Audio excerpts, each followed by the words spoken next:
ഓം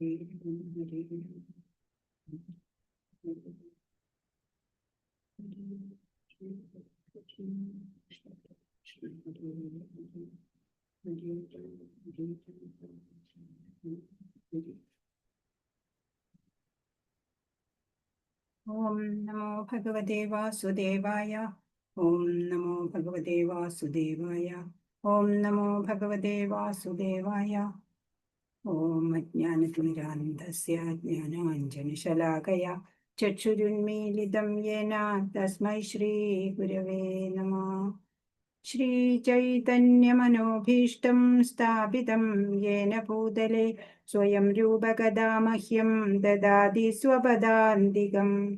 വന്ദേഹം ശ്രീഗുരോ ശ്രീയുതപദകമലം ശ്രീഗുരൂन् വൈഷ്ണവാംശ്ച ശ്രീരൂപം സാഗ്രജാതം സഹഗണരഘുനാഥാന്വിതം തം സജീവം സാദ്വൈതം സാവധൂതം പരിജനസഹിതം കൃഷ്ണചൈതന്യദേവം ശ്രീരാധാ കൃഷ്ണപാദാൻ സഹഗണലളിതാ ശ്രീവിശാഖാന്വിതാംശ്ച. ഹേ കൃഷ്ണ കരുണാ സിന്ധോ ദീനബന്ധോ ജഗത്പതേ ഗോപേശ ഗോപികാകാന്ത രാധാകാന്ത നമോസ്തുതേ. തപ്തകാഞ്ചന ഗൗരാംഗീ ശ്രീരാധേ വൃന്ദാവനേശ്വരി വൃഷഭാനുസുതേ ദേവി പ്രണമാമി ഹരിപ്രിയേ. ജയ ശ്രീകൃഷ്ണ ചൈതന്യ പ്രഭു നിത്യാനന്ദ ശ്രീ അദ്വൈത ഗദാധര ശ്രീവാസാദി ഗൗരഭക്തവൃന്ദ. ഹരേ കൃഷ്ണ കൃഷ്ണ കൃഷ്ണ ഹരേ ഹരേ ഹരേ രാമ രാമ രാമ ഹരേ ഹരേ. ശ്രീ ശ്രീ രാധാ ഗോവിന്ദ് की जय. श्रील प्रभुपाद की जय. गुरु महाराज की जय. हरे कृष्ण.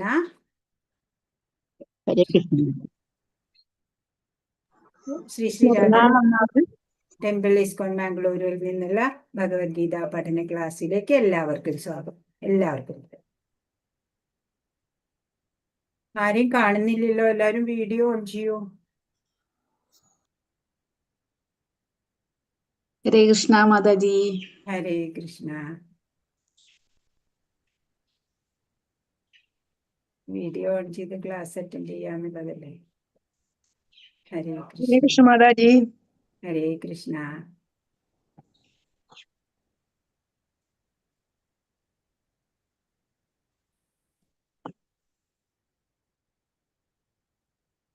ഹരേ കൃഷ്ണ. 5-ാം അധ്യായത്തില് നമ്മൾ കണ്ടു, എല്ലാ കർമ്മങ്ങളും ചെയ്യുമ്പോഴും അവയുടെയൊക്കെ ഫലം ത്യജിക്കുക അല്ലേ. അങ്ങനെ നമ്മൾ ആധ്യാത്മിക ജ്ഞാനത്തിന്റെ അഗ്നിയാലെ ശുദ്ധീകൃതരായിട്ട് ശാന്തിയും അതുപോലെ വൈരാഗ്യവും തിദീക്ഷയും ഒക്കെ നമുക്ക് ഉണ്ടാവട്ടെ. ആധ്യാത്മിക ദർശനവും പരമാനന്ദവും അങ്ങനെ നമുക്ക് നേടാം എന്ന് 5-ാം അധ്യായത്തിൽ നമ്മൾ കണ്ടു.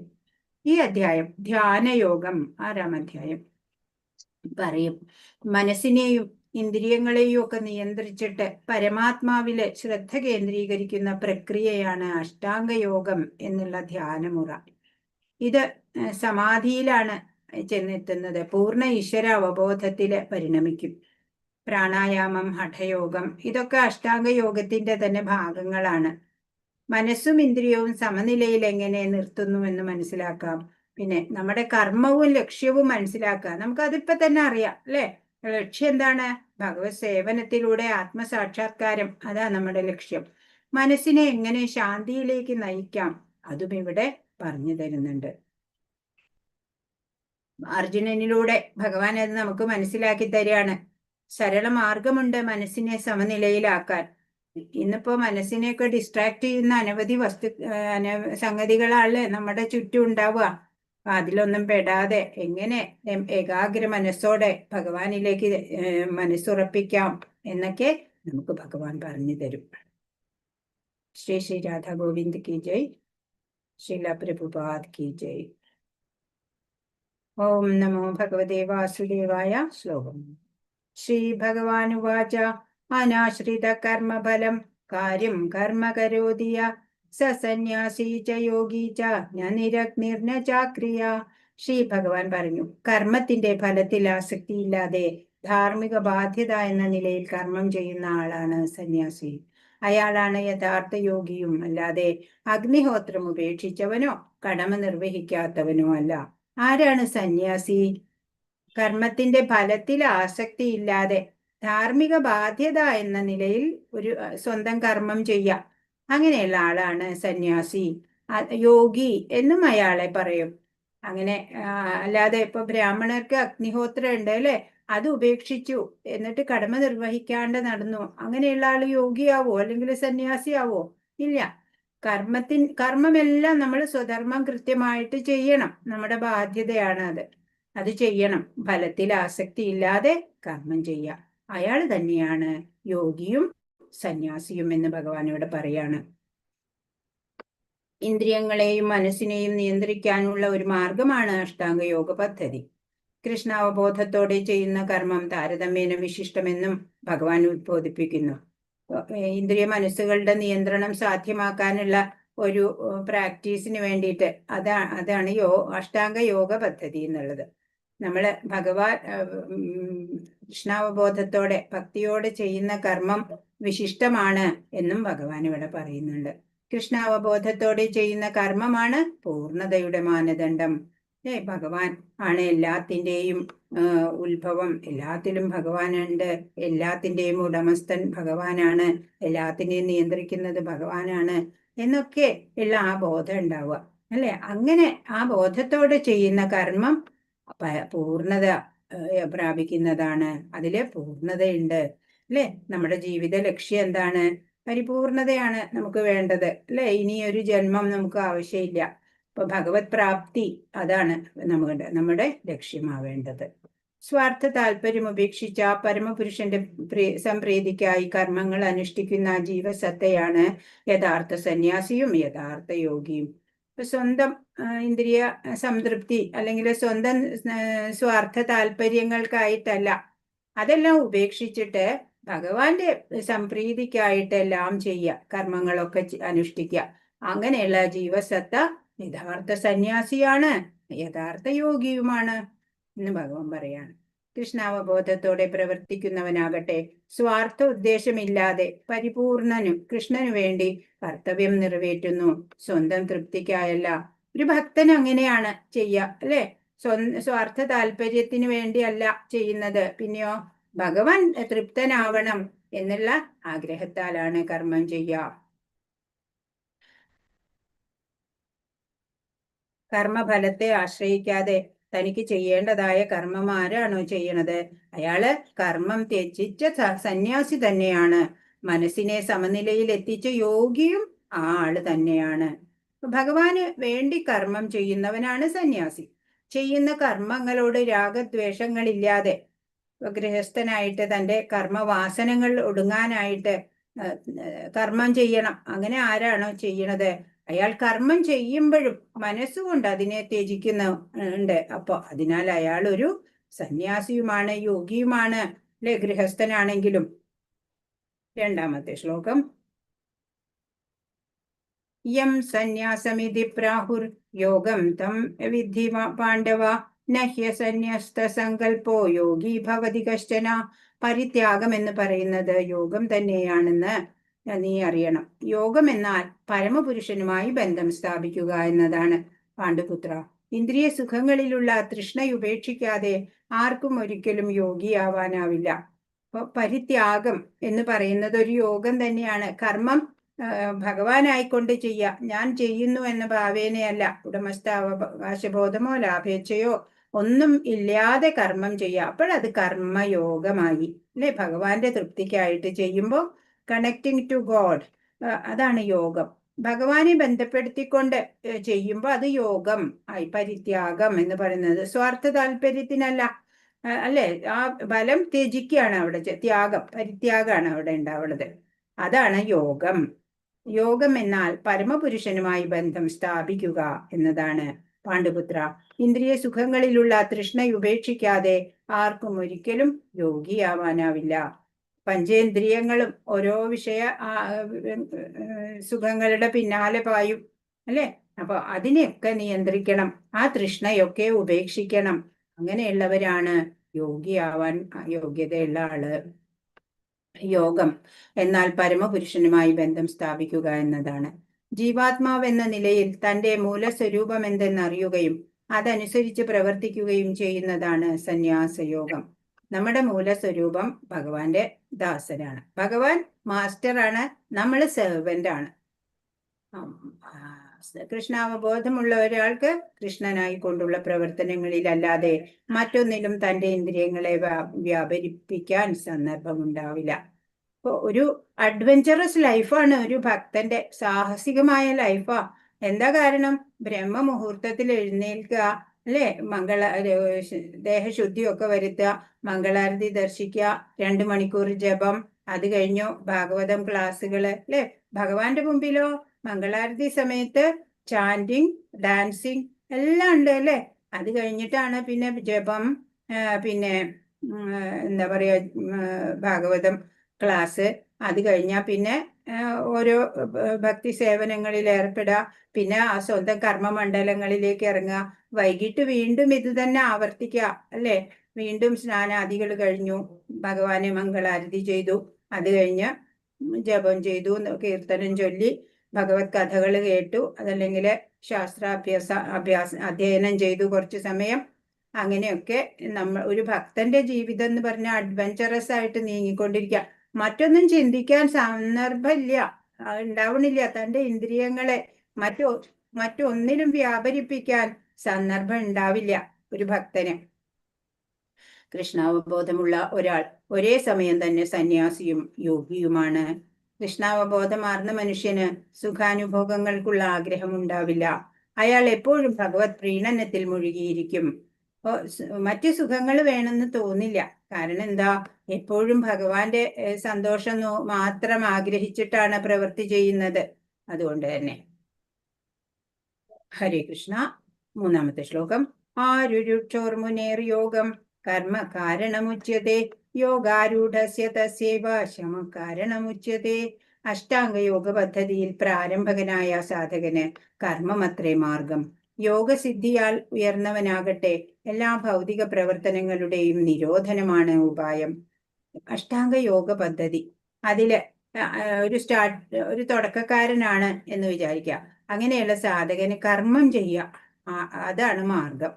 യോഗസിദ്ധിയാൽ ഉയർന്ന ആളോ, ഈ അഷ്ടാംഗ യോഗ പദ്ധതിയിൽ കുറച്ച് മുന്നോട്ട് പോയ ആളാണ് എന്നുണ്ടെങ്കിലോ എല്ലാ ഭൗതിക പ്രവർത്തനങ്ങളുടെയും നിരോധമാണ് അതിനുള്ള ഉപായം, അതില് മുന്നേറാനുള്ള ഉപായം. യോഗം അത്യുന്നതമായ സാക്ഷാത്കാരം നേടാനുള്ള കോണിയായി അതിനെ കണക്കാക്കാം. അതിനെ 3ആയി വിഭജിക്കാം. ഇതിന് ഓരോ ഭാഗത്തിനും ജ്ഞാനയോഗം, ധ്യാനയോഗം, ഭക്തിയോഗം എന്നിങ്ങനെ പേർ കൊടുക്കാം. ധ്യാന പരിശീലനത്തിൽ തികച്ചും വിജയിച്ച ഒരാൾക്ക് മനക്ഷോഭങ്ങളിൽ നിന്നെല്ലാം മുക്തി ലഭിക്കും. ധ്യാനം പരിശീലിക്കുന്നത് നമുക്ക് ഏകാഗ്രത ഉണ്ടാവാനാണ്. അത് ടഫാണ്, കുറെ നാളത്തെ പരിശീലനം ഒക്കെ വേണ്ടിവരും. 4-ാമത്തെ ശ്ലോകം. യദാഹിനേന്ദ്രിയാർത്ഥേഷു ന കർമ്മസ്വനുഷജ്ജതേ സർവസങ്കൽപ്പ സന്യാസി യോഗാരൂഢസ്തദോച്യതേ. ഭൗതിക തൃഷ്ണകളെല്ലാം ത്യജിച്ച് ഇന്ദ്രിയ സുഖങ്ങൾക്കു വേണ്ടിയോ ഫലമുദ്ദേശിച്ചോ യാതൊന്നും പ്രവർത്തിക്കാത്ത ആളെ യോഗാരൂഢൻ എന്ന് പറയാം. ആരാണ് യോഗാരൂഢൻ? ഭൗതിക ആഗ്രഹങ്ങളൊക്കെ ത്യജിക്കുക, ഇന്ദ്രിയ സുഖങ്ങൾക്ക് വേണ്ടിയോ ഫലം ഉദ്ദേശിച്ചിട്ടോ കർമ്മം പ്രവർത്തിക്കാതിരിക്കുക. അങ്ങനെയുള്ള ഒരു ആളാണ് യോഗാരൂഢൻ. യോഗത്തില് ഉന്നത ലെവലിലെത്തിയ ആള്, യോഗാരൂഢൻ ആയിട്ടുള്ള ആള്. അങ്ങനെയുള്ള യോഗാരൂഢനായ ആൾക്ക് പിന്നെ ഭൗതികമായ ആഗ്രഹങ്ങളൊന്നും ഉണ്ടാവില്ല. സ്വന്തം ഇന്ദ്രിയ സുഖങ്ങൾക്ക് വേണ്ടിയിട്ടോ അല്ലെങ്കിൽ എനിക്ക് ഇത്ര ഫലം കിട്ടണം എന്ന് ഉദ്ദേശിച്ചോ ഒന്നും അയാൾ പ്രവർത്തിക്കില്ല. ആ ആളെയാണ് യോഗാരൂഢൻ എന്ന് പറയാവുന്നത്. ഭൗതിക തൃഷ്ണകളെല്ലാം ത്യജിച്ച് ഇന്ദ്രിയ സുഖങ്ങൾക്കു വേണ്ടിയോ ഫലമുദ്ദേശിച്ചോ യാതൊന്നും പ്രവർത്തിക്കാത്ത ആളെ യോഗാരൂഢൻ എന്ന് പറയാം. കൃഷ്ണ അവബോധത്തിൽ ഒരാൾക്ക് ഏതു കർമ്മവും കൃഷ്ണപ്രീതിക്കായി കൊണ്ട് ചെയ്യാൻ കഴിയും. അങ്ങനെ ഇന്ദ്രിയ സുഖാഭിലാഷത്തിൽ നിന്ന് തികച്ചും ഒഴിഞ്ഞു നിൽക്കാനും സാധിക്കും. ഭക്തന് എന്താണ് ചെയ്യുക? എല്ലാം കൃഷ്ണപ്രീതിക്കായിട്ടാ എല്ലാ കർമ്മങ്ങളും ചെയ്യുന്നത്. സ്വന്തം ഇന്ദ്രിയ അഭിലാഷത്തിന് വേണ്ടി ഒന്നും ചെയ്യാറില്ല ഭക്തൻ. 5-ാമത്തെ ശ്ലോകം. ഉദ്ഘരേതാത്മനാത്മാനം നാത്മാനം അവസാദയേത് ആത്മൈവ ഹ്യാത്മനോ ബന്ധുരാത്മൈവ രിപുരാത്മന. ഉജ്ജ്വലമായ ഒരു ശ്ലോകമാണിത്. പറ്റുമെങ്കിൽ ബൈഹാർട്ട് ചെയ്യാം. മനുഷ്യൻ മനസ്സിന്റെ സഹായത്തോടെ സ്വയം ഉദ്ധരിക്കണം, അധപ്പതിക്കരുത്. ബദ്ധനായ ആത്മാവിന് തന്റെ മനസ്സത്രേ ബന്ധു, അതുതന്നെയാണ് ശത്രുവും. അപ്പോ ബദ്ധനായ ഒരാൾക്ക് എന്താണ് ബന്ധുവും ശത്രുവുമായിട്ടുള്ളത്? മനസ്സ് തന്നെയാണ്, അല്ലെ? മനസ്സിന്റെ സഹായത്തോടെ സ്വയം ഉദ്ധരിക്കണം നമ്മള്. മനസ്സിനെ മനോനില അതനുസരിച്ചാണ് അല്ലെ ഓരോരുത്തരുടെയും പ്രോഗ്രസ് ഉണ്ടാവുന്നത്. ഇപ്പൊ മനസ്സ് വലിയൊരു ഘടകമാണ്. അധപ്പതിക്കരുത് ഒട്ടും. അത് മനസ്സാണ് നമ്മളെ അധപ്പതിപ്പിക്കണേ, നമ്മുടെ ശത്രുവായി നിൽക്കുമ്പോ. അപ്പൊ നമ്മൾ ബദ്ധാത്മാക്കളാണ്. ആ ബദ്ധനായ ആത്മാവിന് മനസ്സ് തന്നെയാണ് ബന്ധുവായിട്ട് പ്രവർത്തിക്കുകയും അതുപോലെ അതേസമയം ശത്രുവായിട്ട് പ്രവർത്തിക്കുന്നതും മനസ്സ് തന്നെയായിരിക്കും. ആത്മാവിന് തന്റെ മനസ്സത്രേ ബന്ധു, അത് തന്നെയാണ് ശത്രുവും.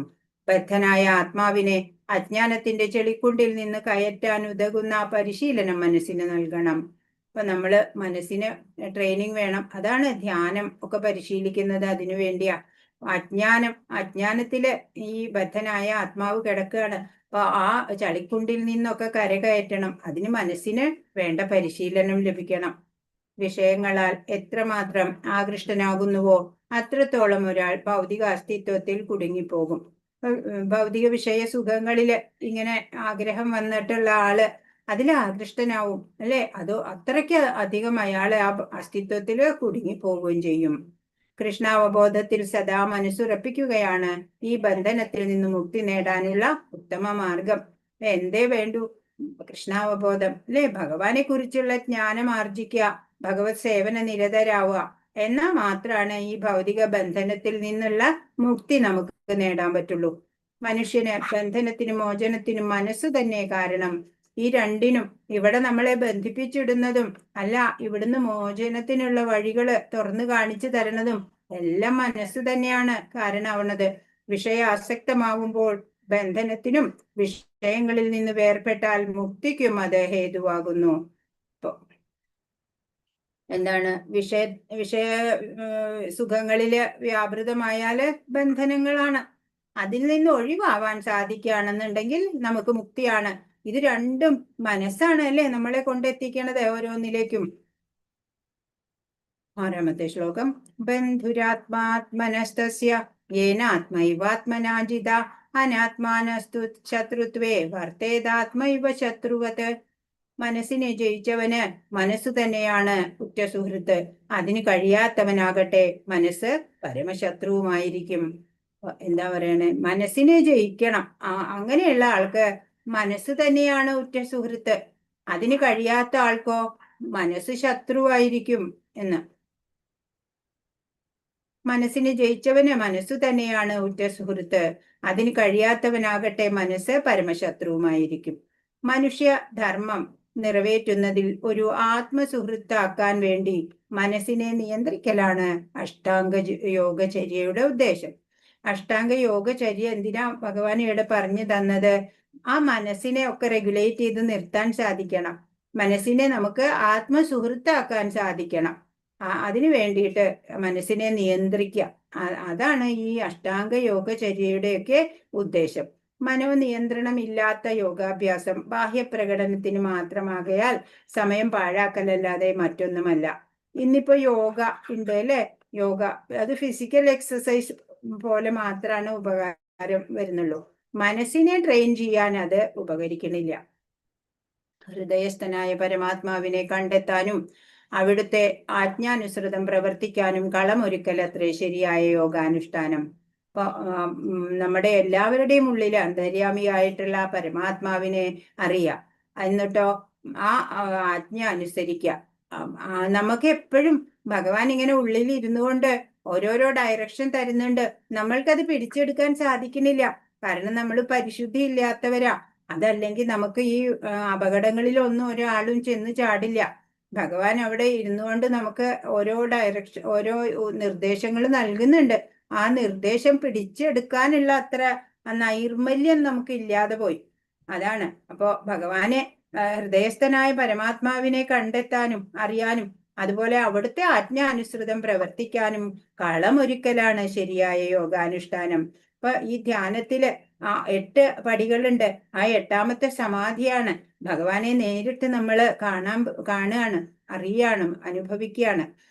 അപ്പൊ അങ്ങനെയുള്ള ഒരാൾക്ക് ഈ മനസ്സിനെയൊക്കെ ശരിയായ രീതിയിൽ ഉറപ്പിച്ചു നിർത്താൻ സാധിക്കുന്ന ഒരാൾക്ക് ആ ഭഗവാന്റെ ആജ്ഞകളും നിർദ്ദേശങ്ങളും ഒക്കെ പിടിച്ചെടുക്കാൻ സാധിക്കും. 7ാമത്തെ ശ്ലോകം. ജിതാത്മന പ്രശാന്തസ്യ പരമാത്മാ സമാഹിത ശീതോഷ്ണ സുഖ ദുഃഖേഷു തഥാ മാനാപമാനയോ. മനസ്സിനെ കീഴടക്കിയവൻ ശാന്തി നേടുകയാൽ പരമാത്മാവിനെ പ്രാപിച്ചു കഴിഞ്ഞു. അങ്ങനെയുള്ള ആൾക്ക് തണുപ്പും ചൂടും സുഖവും ദുഃഖവും മാനവും അപമാനവും എല്ലാം ഒന്നുപോലെ തന്നെ. അപ്പൊ മനസ്സിനെ കീഴടക്കാൻ സാധിച്ചത് ആള് ശാന്തി നേടും. അപ്പോഴോ ആ ശാന്തി നേടിക്കഴിഞ്ഞാൽ ഭഗവാന് കിട്ടിക്കഴിഞ്ഞു, പ്രാപിച്ചു കഴിഞ്ഞു. അങ്ങനെയുള്ള ആൾക്ക് പിന്നെ ദ്വന്ദ്ങ്ങളില്ല. ദ്വന്ദ്ം എന്താണ്? ദ്വന്ദ്ം തണുപ്പ്, ചൂട്, സുഖം, ദുഃഖം. തണുപ്പുണ്ടെങ്കിൽ സഹിക്കാൻ പറ്റില്ല, ചൂടുണ്ടെങ്കിൽ സഹിക്കാൻ പറ്റില്ല, അല്ലെ? സുഖം വന്നാൽ കുറച്ച് സന്തോഷമായി, ദുഃഖം വന്നാലോ വല്ലാണ്ട് തളർന്നു.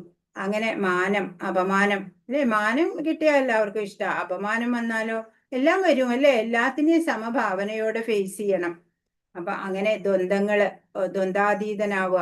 അങ്ങനെയുള്ള ആള് മനസ്സ് കീഴടക്കിയ ആൾക്ക് എല്ലാം ഒരുപോലെയാണ് തോന്നുക. മനസ്സ് കീഴടക്കിയവൻ ശാന്തിയുണ്ട്, പരമാത്മാവിനെ പ്രാപിച്ചു കഴിഞ്ഞു. അപ്പോൾ അയാള് ദ്വന്ദ്വാതീതനും ആണ്. മനസ്സിനെ കീഴടക്കിയവൻ ശാന്തി നേടുകയാൽ പരമാത്മാവിനെ പ്രാപിച്ചു കഴിഞ്ഞു. അങ്ങനെയുള്ള ആൾക്ക് തണുപ്പും ചൂടും സുഖവും ദുഃഖവും മാനവും അപമാനവും എല്ലാം ഒരുപോലെ തന്നെ. കൃഷ്ണാവബോധത്തിൽ ഒരാൾക്ക് ഈ അതീന്ദ്രിയ അവസ്ഥ ഉടനെ കൈവരുന്നത് കൊണ്ട് ആ ഭക്തനെ സുഖദുഃഖങ്ങൾ, ശീതോഷ്ണങ്ങൾ എന്നിങ്ങനെയുള്ള ഭൗതിക ജീവിതത്തിലെ ദ്വന്ദ്ങ്ങൾ ബാധിക്കുകയില്ല. ഭഗവാനില് ഉറച്ച മനസ്സുള്ള ആ ഭക്തന് ഈ അതീന്ദ്രിയ അവസ്ഥയാണ് കൈവന്നിരിക്കുന്നത്. ഈ എന്താ പറയാ, ഈ മെറ്റീരിയൽ പ്ലാറ്റ്ഫോമിൽ നിന്ന് ഉയർന്ന് ആള് സ്പിരിച്വൽ പ്ലാറ്റ്ഫോമിലേക്ക് കയറി.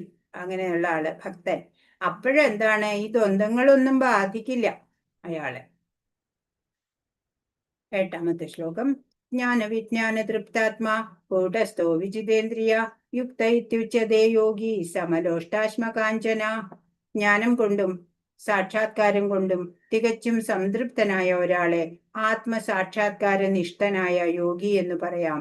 ആത്മസംയമിയായ അയാൾ അഭൗതികതയിൽ സ്ഥിതി ചെയ്യുന്നു.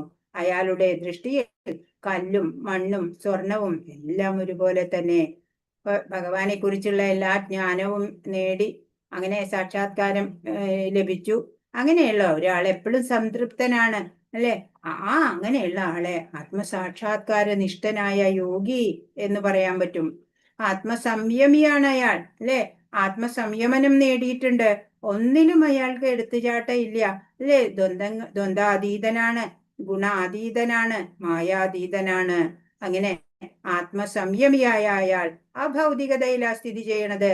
ഈ അയാളുടെ പ്ലാറ്റ്ഫോം കുറച്ച് ഉന്നത പ്ലാറ്റ്ഫോമാണ്.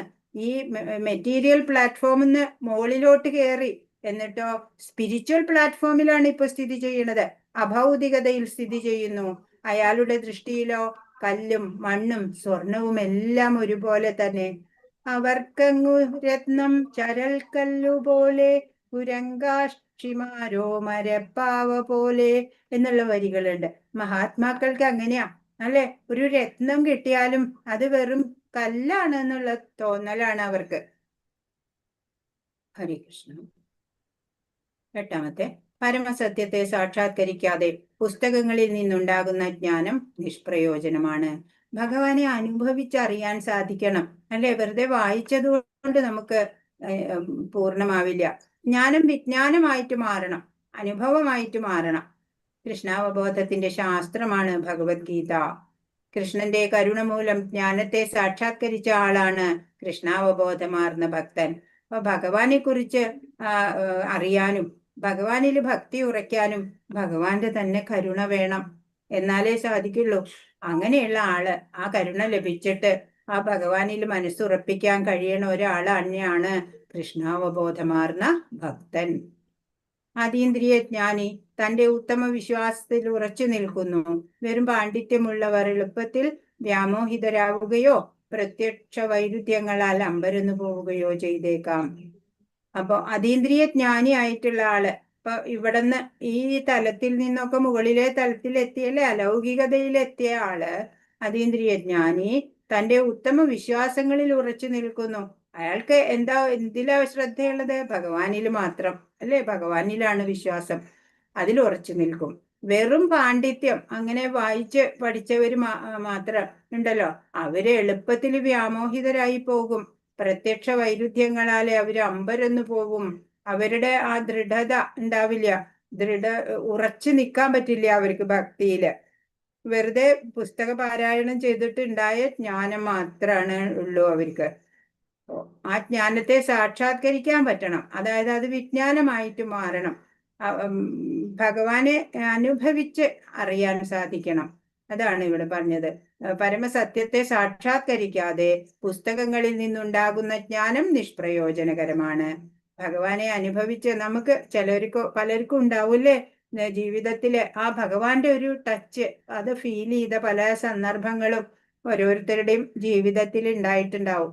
അതൊക്കെ പിടിച്ചെടുക്കാനുള്ള നമ്മൾ ആ നൈർമല്യം ഉണ്ടെങ്കിൽ എല്ലാവർക്കും മനസ്സിലാവും, ഓ ഭഗവാനാണ് അന്ന് അപ്പോഴെന്നെ ആ അവസരത്തില് ഹെൽപ്പ് ചെയ്തത് എന്ന് നമ്മൾക്ക് ബോധ്യമാവും. കൃഷ്ണന് സ്വയം സമർപ്പിതനാകയാൽ തികച്ചും നിയന്ത്രിത മനസ്കനാണ്. ഭൗതിക പാണ്ഡിത്യം കൊണ്ട് അയാൾക്ക് യാതൊരു ആവശ്യമില്ലാത്തതിനാൽ ഇന്ദ്രിയാതീതനുമാണ്. അങ്ങനെ ഭക്തൻ എന്താണ്? ഭഗവാന്റെ മുമ്പിൽ സ്വയം സമർപ്പിതനാവും.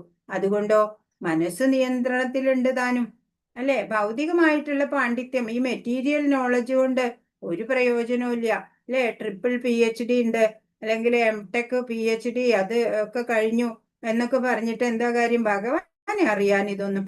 ഭക്തിയാ മാമഭിജാനാതി എന്നാ ഭഗവാൻ പറഞ്ഞേക്കണത്. ഭക്തി കൊണ്ട് മാത്രമാണ് എന്നെ അറിയാൻ പറ്റുള്ളൂ, വേറെ ഒരു കുറുക്കു വഴികളും ഇല്ല, അല്ലെ? മെറ്റീരിയൽ നോളജ്, കുറെ ഡിഗ്രികൾ, യൂണിവേഴ്സിറ്റി ഡിഗ്രീസ് ഒക്കെ സമ്പാദിച്ചത് കൊണ്ടൊന്നും ഭഗവാനെ അറിയാൻ പറ്റില്ല. 9. സുഹൃന്മിത്രാര്യുദാസീന മധ്യസ്ഥ ദ്വേഷ്യ ബന്ധുഷു സാധുഷ്വപി ച പാപേഷു സമബുദ്ധിർവിശിഷ്യതേ. സ്വന്തം സുഹൃത്തുക്കൾ, ഗുണകാംക്ഷികൾ, ശത്രുക്കൾ, ഉദാസീനന്മാർ, ഈർഷ്യാലുക്കൾ, ബന്ധുക്കൾ, സജ്ജനങ്ങൾ, പാപികൾ എന്നിവരെയെല്ലാം സമഭാവനയോടെ വീക്ഷിക്കുന്നവൻ അല്പം കൂടി പുരോഗതി നേടിയവനാണ്. എന്ത് വേണം? എല്ലാവരും സുഹൃത്തുക്കള്, ഗുണകാംക്ഷികള്, അവരെയൊക്കെ നമുക്ക് വലിയ ഇഷ്ടം അല്ലെ? എന്നാൽ ശത്രുക്കള്, ഉദാസീനന്മാര്, ഈർഷ്യാലുക്കള് എന്നുള്ളവരെയൊന്നും ഇഷ്ടമുണ്ടാവില്ല. ബന്ധുക്കള്, സജ്ജനങ്ങൾ, അവരൊക്കെ ഇഷ്ടമാണ്. പാപികള് എന്നിവരെ എല്ലാം, ആ ശത്രു ആയിക്കോട്ടെ മിത്രമായിക്കോട്ടെ, എല്ലാവരെയും സമഭാവനയോടെ വീക്ഷിക്കുന്നവൻ അല്പം കൂടി പുരോഗതി നേടിയവനാണ്. അവര് കുറച്ചും കൂടി ഫോർവേഡിലേക്ക് പോയി, ഒരു ഉന്നത തലത്തിലേക്ക്, ആത്മീയതയില് കുറച്ചും കൂടി മുന്നോട്ട് പോയവരാണ് അവര്. എല്ലാവരും, ആരോടും ദേഷ്യമില്ല, പ്രത്യേക ഇഷ്ടമില്ല, അല്ലെ? എല്ലാവരെയും ഒരുപോലെയാണ് കാണുക. ശത്രു മിത്ര ഭേദമുണ്ടാവില്ല.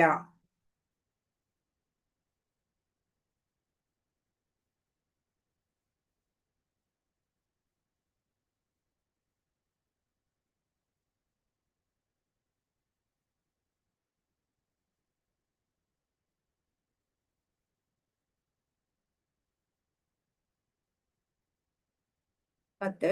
യോഗി യുഞ്ജീത സതതം ആത്മാനം രഹസി സ്ഥിത ഏകാഗീ യതചിത്താത്മാ നിരാശീര പരിഗ്രഹ. ഒരു അതീന്ദ്രിയ ജ്ഞാനി എപ്പോഴും തന്റെ ശരീരം, മനസ്സ്, ആത്മാവ് എന്നിവയെ പരമപുരുഷനുമായുള്ള ബന്ധത്തിൽ ഏർപ്പെടുത്തണം. വിജനസ്ഥലത്ത് ഒറ്റയ്ക്ക് താമസിക്കുകയും മനസ്സിനെ ശ്രദ്ധയോടെ നിയന്ത്രിക്കുകയും വേണം. അയാൾക്ക് യാതൊന്നിലും ആശയോ മമതയോ തോന്നരുത്. ഒരു ആത്മസാക്ഷാത്കാരം ലഭിച്ച ഒരു യോഗിയുടെ തലത്തിലെത്തിയ ആള് എപ്പോഴും ശരീര, മനസ്സ്, ആത്മാവ് എന്നിവ ഒക്കെയും ഭഗവാനുമായിട്ട് കണക്ട് ചെയ്ത് വെക്കണം. ഈ ഭഗവാനുമായിട്ട് അസോസിയേറ്റ് ചെയ്ത് നിർത്താൻ സാധിക്കണം. വിജന സ്ഥലത്ത് ഒറ്റയ്ക്ക് താമസിക്കണം എന്ന് പറയണു. അപ്പൊ ഒറ്റയ്ക്ക് കാട്ടിൽ പോയി താമസിക്കാന്നല്ല, ദുർജനങ്ങളുടെ ആ സംസർഗമൊക്കെ ഒഴിവാക്കുക, സജ്ജനങ്ങളുടെ കൂടെയൊക്കെ താമസിക്കുക. അങ്ങനെ മനസ്സിനെ ശ്രദ്ധയോടെ നിയന്ത്രിക്കണം, അല്ലേ? അഴിച്ചു വിട്ടേക്കരുത്. അയാൾക്ക് യാതൊന്നിലും ആശയോ മമതയോ തോന്നരുത്. ഒന്നിനോടും ആശ ഉണ്ടാവരുത്, അത് എന്റേതാണ് എന്നുള്ള ഭാവം ഉണ്ടാവരുത്.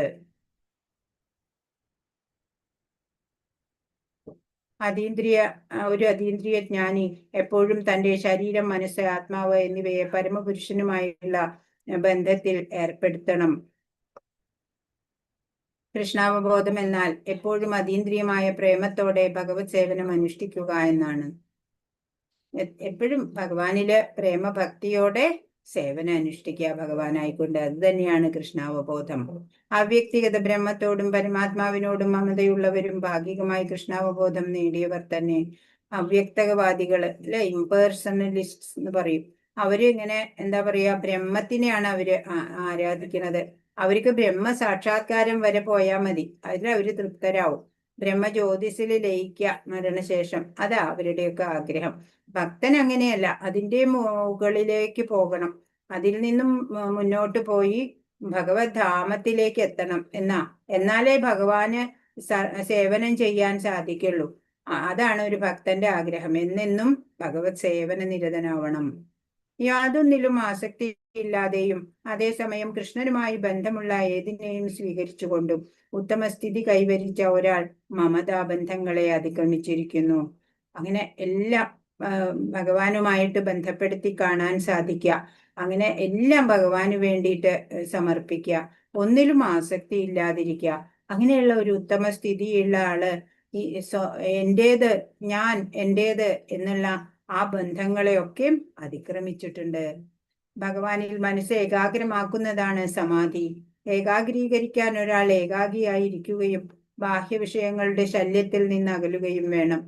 തന്റെ ആത്മസാക്ഷാത്കാരത്തിന് വിലങ്ങിച്ചു നിൽക്കുന്ന ചുറ്റുപാടുകളെ ഉപേക്ഷിച്ച് അനുകൂലങ്ങളായവ സ്വീകരിക്കാൻ ബദ്ധശ്രദ്ധനായിരിക്കണം. ഇപ്പോ ഡിവോഷണൽ സർവീസിന് പറ്റാത്ത സാഹചര്യങ്ങൾ ആ ഭക്തൻ ഒഴിവാക്കും, അതിന് അനുകൂലമായ സാഹചര്യങ്ങൾ സ്വീകരിക്കുകയും ചെയ്യും. അങ്ങനെയാണ് ഒരു ഭക്തൻ ഭഗവാനിലെ ഏകാഗ്രമാക്കുക. അതായത് ഈ അഷ്ടാംഗ യോഗയുടെയൊക്കെ പരിസമാപ്തിയിലെത്തുന്നത് സമാധി എന്നുള്ള 8ാമത്തെ പടിയിലാണ്. യമം, നിയമം, ആസനം, പ്രാണായാമം, പ്രത്യാഹാരം, ധാരണ, ധ്യാനം, സമാധി, അങ്ങനെയാണ് 8 പടികൾ. അപ്പൊ അതില് ധ്യാനം എന്നുള്ളത് ഭഗവാനുമായിട്ട് നേരിട്ട് സമ്പർക്കത്തിൽ വരാൻ പറ്റുക, അതാണ് പരിപൂർണത യോഗത്തിന്റെ. അതുവരെയൊക്കെ ആ സ്റ്റെപ്പ് വരെയൊക്കെ എത്തണമെങ്കിൽ കുറേ നാളത്തെ പരിശ്രമം വേണം, പരിശീലനം വേണം. കൃഷ്ണാവബോധമാർന്ന ഭക്തൻ തനിക്കായിട്ട് എന്തെങ്കിലും ഒന്ന് അയാൾ ആഗ്രഹിക്കാറില്ല. കൃഷ്ണാവബോധപൂർവം ആവശ്യമായവ സ്വീകരിക്കാനും അനുയോജ്യങ്ങളല്ലാത്തവ ത്യജിക്കാനും അയാൾക്ക് കഴിയും. ഇന്ദ്രിയാതീതനാകയാൽ അയാൾ എപ്പോഴും ഭൗതിക വിഷയങ്ങളിൽ നിന്ന് ഒഴിഞ്ഞു നിൽക്കും. അപ്പൊ ഒരു ഭക്തൻ എന്താ ചെയ്യാ, തനിക്കായിട്ട് ഇത് വേണം എന്നൊന്നും ആഗ്രഹിക്കില്ല. ഭഗവാന് ആവശ്യമായവ സ്വീകരിക്കും, അനുയോജ്യമല്ലാത്തവ ത്യജിക്കും. അതൊക്കെ അയാൾക്ക് അറിയാം. ഇന്ദ്രിയാതീതനാണ് അയാള്. അതുകൊണ്ട് തന്നെ എല്ലായ്പ്പോഴും ഭൗതികതയിൽ നിന്നൊക്കെ, ഭൗതിക വിഷയങ്ങളിൽ നിന്നൊക്കെ ഒഴിഞ്ഞു മാറി നിൽക്കും. 11 ശുചൗ ദേശേ പ്രതിഷ്ഠാപ്യ സ്ഥിരമാസനമാത്മന നാത്യുച്ഛ്രിതം നാതിനീജം ചൈലാജിനകുശോത്തരം. 12 തത്രൈകാഗ്രം മനഃകൃത്വാ യദ ചിത്തേന്ദ്രിയക്രിയ ഉപവിശ്വാസനേ യുഞ്ജ്യാത്യോഗമാത്മവിശുദ്ധയെ. എങ്ങനെയാണ് യോഗത്തിന് എങ്ങനെയാണ് ഇരിക്കേണ്ടത്, അതൊക്കെയാണ് പറഞ്ഞു തരുന്നത് ഭഗവാൻ. യോഗ പരിശീലനത്തിന് ഉദ്ദേശിക്കുന്നവർ ഒരു വിജന സ്ഥലത്ത് പോയി നിലത്ത് കുശപ്പുല്ല് വിരിച്ച് അതിനു മീതെ മാൻതോലും വസ്ത്രവും വിരിക്കണം. പണ്ടത്തെ കണക്കാ ഇവിടെ പറയണേ കേട്ടോ. ഇപ്പൊ മാൻതോലും ഒന്നും കിട്ടില്ല. അപ്പൊ നമ്മൾ ഒരു പായോ ഒരു തുണിയോ ഒക്കെ വിരിച്ചിട്ട് ഇരിക്കുക. അതിപ്പോ വിജന സ്ഥലത്തൊന്നും പോകാൻ പറ്റില്ല, അല്ലെ? ഒഴിഞ്ഞൊരു റൂം ഉണ്ടെങ്കിൽ അവിടെ ഇരിക്കാം. ഇരിപ്പിടം അത്യുന്നതമോ ഏറെ താഴ്ന്നതോ ആവരുത്. സീറ്റ്, പ്രാണായാമം ചെയ്യണ സമയത്തുള്ള സീറ്റിംഗ് അറേഞ്ച്മെന്റാ പറയണേ. അത് കുറെ ഉയരത്തിലാവരുത്, എന്നാൽ താഴ്ന്നിട്ടും ആവരുത്, സമനിലയില്. പരിസരവും വിശുദ്ധമായിരിക്കണം, നല്ല വൃത്തിയുള്ള അറ്റ്മോസ്ഫിയർ ഉണ്ടാവുക. യോഗി ഈ ആസനത്തിൽ ഉറച്ചിരുന്ന് മനസ്സിനെയും ഇന്ദ്രിയങ്ങളെയും നിയന്ത്രിച്ച് ഏകാഗ്രചിത്തനായി ആത്മശുദ്ധീകരണത്തിനു വേണ്ടി യോഗം അനുഷ്ഠിക്കണം. അപ്പോ ഈ ഇങ്ങനെയുള്ള അധികം ഉയരം കൂടിയതോ ഉയരം കുറഞ്ഞതോ ഒന്നും ആയിരിക്കരുത്.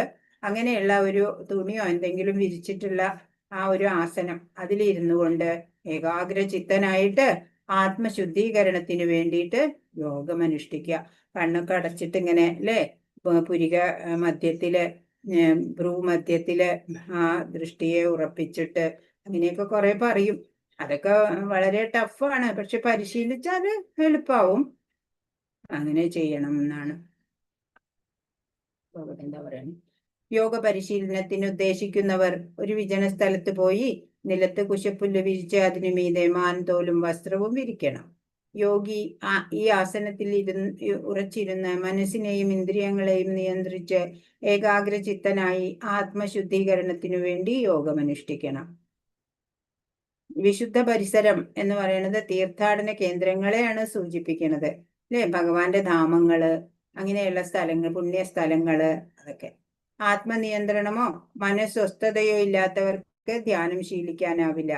അതുകൊണ്ടാണ് കലിയുഗത്തിലെ മനുഷ്യർ പൊതുവെ അല്പായുസ്സുക്കളും ആത്മീയ ബോധം കുറഞ്ഞവരും വിവിധ ക്ലേശങ്ങളാൽ അസ്വസ്ഥരുമായി കാണപ്പെടുന്നതെന്ന് ബൃഹന്നാരദീയ പുരാണത്തിൽ പറഞ്ഞിരിക്കുന്നു. അപ്പോ ആത്മനിയന്ത്രണം വേണം അല്ലെ. പിന്നെയോ സ്വസ്ഥമായിട്ട് ഇരിക്കാൻ പറ്റണം. അതിനാണ് ഈ ബഹളമൊന്നും ഇല്ലാത്തോടത്ത് ഇരിക്കുക അല്ലെ. അങ്ങനെ വേണം ധ്യാനം ശീലിക്കാൻ. കലിയുഗത്തില് മനുഷ്യർക്ക് അത്രയ്ക്കൊന്നും വിജനതയിൽ ഇരിക്കാനോ അതല്ലേ ഒന്നിനും കഴിയില്ല അല്ലെ. പ്രായേണ അല്പായുഷസഭ്യ കലോ അസ്മിൻ യുഗേ ജന മന്ദാസു മന്ദമതയോ മന്ദഭാഗ്യോ ഹ്യുപദ്രുത എന്നാണ് ഭാഗവതം പറയുന്നത്. കലിയുഗത്തിലെ മനുഷ്യര് പൊതുവെ അല്പായുസുകളാണ്. പിന്നെയോ അവര് മന്ദഭാഗ്യരാണ്, മന്ദബുദ്ധികളാണ്. അവർക്ക് പല പല അനർത്ഥങ്ങൾ സഹിക്കേണ്ടി വരാറുണ്ട്. അതുകൊണ്ട് അവർക്ക് സമയമില്ല അല്ലെ. അല്പായുസുകളാ. ഉള്ള സമയം കൊണ്ട് വേണം ഭഗവാനെ അറിയാനും അല്ലെ, തപശ്ചര്യകൾ അനുഷ്ഠിക്കാനൊക്കെ. അപ്പൊ അവർക്ക് അല്പായുസുക്കളും ആത്മീയ ബോധം കുറഞ്ഞവരുമാണ്. അതുകൊണ്ട് തന്നെ അവര് വിവിധ ക്ലേശങ്ങളാൽ അസ്വസ്ഥരുമായിട്ടാണ് കാണപ്പെടുന്നത് എന്ന്. ഇപ്പോ ധ്യാനം ഒക്കെ പരിശീലിക്കുന്നത് ഭഗവാനിലേക്ക് മനസ്സുറപ്പിച്ചു നിർത്താൻ വേണ്ടിയിട്ടാണ്. ആത്മാവബോധത്തിനുള്ള അത്യുത്തമ ഉപായം ഭഗവത് നാമോച്ചാരണമാണെന്ന വസ്തുതയും അതിൽ പ്രസ്താവിച്ചിട്ടുണ്ട്. അപ്പോ നമ്മൾ എന്താ ചെയ്യണ്ടേ? നമ്മുടെ ആചാര്യൻ പറഞ്ഞു തന്നു അല്ലെ, നാമം ജപം ചെയ്യാ. കലിയുഗത്തിലെ ധർമ്മം അതാണ് അല്ലെ. സങ്കീർത്തന യജ്ഞം, നാമജപം, ഹരിനാമ സങ്കീർത്തനം, അതൊക്കെ ചെയ്യാം. അങ്ങനെ നമ്മളുടെ മനഃശുദ്ധി വന്ന് ഭഗവാനിലേക്ക് മനസ്സ് ചേർത്ത് വെക്കാൻ എല്ലാവർക്കും സാധിക്കട്ടെ. 13ഉം 14ഉം. സമം കായശിരോഗ്രീവം ധാരയന്നജലം സ്ഥിര സംപ്രേഷ്യ നാസികാഗ്രം സ്വം ദിശശ്ചാനവലോകയൻ പ്രശാന്താത്മാ വിഗതഭീർ ബ്രഹ്മചാരി വ്രതേ സ്ഥിത മനസ്സംയമ്യമച്ചിത്തോ യുക്ത ആസീത മത്പരാ. തന്റെ ശരീരവും കഴുത്തും ഋജുരേഖയിൽ നിർത്തിക്കൊണ്ട് യോഗി നാസാഗ്രത്തിൽ ദൃഷ്ടിയൂന്നണം. സ്വസ്ഥവും നിയന്ത്രിതവുമായ മനസ്സോടെ നിർഭയനായി ബ്രഹ്മചര്യനിഷ്ഠനായി സ്വഹൃദയസ്ഥനായ എന്നെ ജീവിതത്തിന്റെ ആത്യന്തിക ലക്ഷ്യമെന്ന് ഗ്രഹിച്ച് ധ്യാനിക്കണം.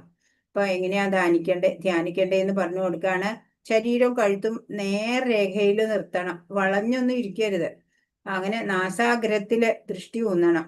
സ്വസ്ഥവും നിയന്ത്രിതവുമായ മനസ്സ് ഉണ്ടാവുക, നിർഭയനായിരിക്കുക, ബ്രഹ്മചര്യനിഷ്ഠനായിരിക്കുക, സ്വഹൃദയസ്ഥനായ ഭഗവാനെ ജീവിതത്തിന്റെ ആത്യന്തിക ലക്ഷ്യമെന്ന് ഗ്രഹിച്ചുകൊണ്ട് ധ്യാനം തുടങ്ങാം എന്നാ പറയണേ. എങ്ങനെ ധ്യാനിക്കണം അതാ അവിടെ പറയണത്. പരമാത്മാവായി ചതുർഭുജനായ വിഷ്ണുവിന്റെ രൂപത്തിൽ സർവ്വജീവികളുടെയും ഹൃദയത്തിൽ കുടികൊള്ളുന്ന കൃഷ്ണനെ അറിയുകയാണ് ജീവിതത്തിന്റെ ഉദ്ദേശം. അതാണ് ഉദ്ദേശം അല്ലെ, ഭഗവാനെ അറിയുക എന്നുള്ളത്. വിഷ്ണുമൂർത്തിയെ സാക്ഷാത്കരിക്കാൻ ഉദ്ദേശിക്കാതെ മിഥ്യായോഗചര്യയിൽ ഏർപ്പെടുന്നവർ സമയം പാഴാക്കുകയാണ് ചെയ്യുന്നത്. ഭഗവാനെ വിഷ്ണുവിനെ സാക്ഷാത്കരിക്കണം, അതിനാ യോഗ ധ്യാനമൊക്കെ ചെയ്യണത് അല്ലെ. അല്ലാണ്ട് ചെയ്യണത് വെറുതെ ടൈം വേസ്റ്റ് ആണ്. ഹൃദയത്തിൽ വാഴുന്ന ഈ വിഷ്ണുമൂർത്തിയെ സാക്ഷാത്കരിക്കാൻ ഇച്ഛിക്കുന്നവൻ ലൈംഗിക ജീവിതത്തിൽ നിന്ന് പൂർണ്ണമായും പിന്മാറണം അല്ലെ. നമ്മുടെ ജീവിതചര്യ ഒക്കെ തപശ്ചര്യയോടെ ജീവിക്കാൻ നമ്മൾ പഠിക്കണം അല്ലെ. അങ്ങനെ പരിശീലനം കൂടാതെ ധ്യാനയോഗത്തിലോ ജ്ഞാനയോഗത്തിലോ ഭക്തിയോഗത്തിലോ ആർക്കും മുന്നേറാൻ ആവില്ല. അപ്പൊ ചിട്ടയായ പരിശീലനം വേണം, അല്ലെ? എന്നാൽ മാത്രമാണ് ഇതിലൊക്കെ പൂർണ്ണത കൈവരിക്കാൻ പറ്റുള്ളൂ. നിയന്ത്രിതാത്മാവായ ഗൃഹസ്ഥ ബ്രഹ്മചാരിയെ ഭക്തി പ്രസ്ഥാനത്തിൽ സ്വീകരിച്ചേക്കാം, എന്നാൽ അവരെ ധ്യാന യോഗ പ്രസ്ഥാനക്കാർ സ്വീകരിക്കില്ല. അപ്പൊ ഗൃഹസ്ഥൻ നിയന്ത്രിതമായിട്ടുള്ള ജീവിതമാണ് എങ്കില് ഭക്തി പ്രസ്ഥാനം ആയ ആളെ സ്വീകരിക്കും. എന്നാലോ ധ്യാന യോഗ പ്രസ്ഥാനക്കാർക്ക് അതുപോരാ. അതിലും കൂടുതൽ കഠിന പരിശീലനമൊക്കെ നേടാനുള്ള ആത്മസംയമനമുള്ള ആള് വേണം. തികച്ചും കൃഷ്ണാവബോധം ഉദിച്ച ഒരാൾക്ക് വിഗതഭി നിർഭയനാവാൻ കഴിയൂ. ഭഗവാൻ ഉണ്ട് എന്റെ കൂടെ ഏത് സന്നിഗ്ധ ഘട്ടത്തിലും എന്നെ രക്ഷിക്കാൻ എന്നുള്ള ആ ഉത്തമ ബോധ്യം ഉണ്ടാവണം. അവർക്കാണ് നിർഭയത ഉണ്ടാവുക. കൃഷ്ണാവബോധം മാത്രമാണ് നിർഭയതയ്ക്ക് അടിസ്ഥാനം. യോഗചര്യയുടെ പ്രമാണങ്ങൾക്ക് യോഗ സംഘടനകൾ എന്ന പേരിൽ പ്രചാരത്തിലിരിക്കുന്നവയുടെ സിദ്ധാന്തങ്ങളിൽ നിന്ന് വ്യത്യാസമുണ്ട്. യോഗചര്യ എന്ന് പറഞ്ഞ ഈ യോഗ സംഘടനകള് ഓരോന്ന് ആശയം കൊണ്ടുവരുന്ന പോലെയല്ല, സിദ്ധാന്തങ്ങളിൽ നിന്ന് വ്യത്യാസമുണ്ട് യോഗചര്യയുടെ പ്രമാണങ്ങൾക്ക് എന്നാണ്. 15 യുഞ്ജന്നേവം സദാത്മാനം യോഗി നിയതമാനസ ശാന്തിം നിർവാണ പരമാം മത്സംസ്ഥാമധിഗച്ഛതി. ഇങ്ങനെ മനസ്സ്, ശരീരം, പ്രവർത്തനങ്ങൾ എന്നിവകളെ നിരന്തരം ചൊൽപ്പടിയിൽ നിർത്തിക്കൊണ്ട് ആത്മനിയന്ത്രണം സാധിച്ച അതീന്ദ്രിയ ജ്ഞാനി ഭൗതിക ജീവിതത്തെ അതിക്രമിച്ച് ദൈവസാമ്രാജ്യം, അതായത് കൃഷ്ണപദം പോകും. എന്താ പറയണേ? മനസ്സ്, ശരീരം, പ്രവർത്തനങ്ങള് ഇതിനെയൊക്കെ നിയന്ത്രിച്ച് നിർത്താൻ പറ്റുക. അങ്ങനെ ആത്മനിയന്ത്രണം സാധിച്ച ഒരു അതീന്ദ്രിയ ജ്ഞാനി ഉണ്ടല്ലോ, അയാൾ ഈ ഭൗതിക ജീവിതത്തെയൊക്കെ അതിക്രമിച്ചു. എന്നിട്ടോ ദൈവിക സാമ്രാജ്യം പോകും, കൃഷ്ണപദം പോകും അയാള്. അപ്പൊ അങ്ങനെയുള്ള ആൾക്ക് എന്ത് വേണം?